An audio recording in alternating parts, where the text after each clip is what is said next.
சில வேளையில் சில பேர் தூண்டுவாங்க கூட இருந்து, நீ முடிவெடு, உடனே இதை செய், இதுல வழக்க போடு, இப்படி முன்னேறு, விட்டு பிரிஞ்சு வா, எல்லாம் முடிச்சிரு.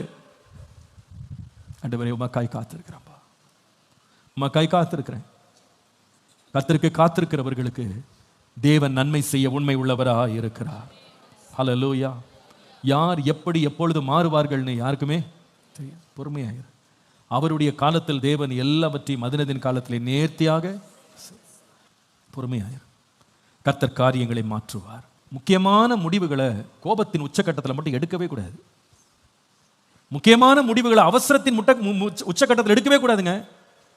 முக்கியமான முடிவுகளை சந்தோஷத்தின் உச்சக்கட்டத்தில் எடுக்கவே கூடாது. பொறுமை, வெயிட், பொறுத்திருந்து கர்த்தர் செய்வதை கவனிங்க.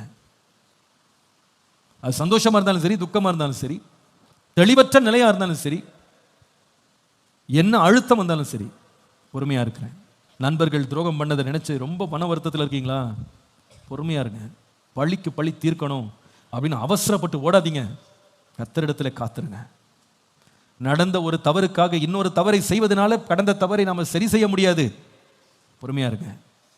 தவறு நடந்திருக்கலாம், கொஞ்சம் ஏமாந்திருக்கலாம், கவனம் இல்லாமல் விட்டுருக்கலாம், பொறுப்பற்று நடந்திருக்கலாம், யோசிக்காம இருந்திருக்கலாம், தெளிந்த மனம் இல்லாமல் இருந்திருக்கலாம், முட்டாளா இருந்திருக்கலாம்.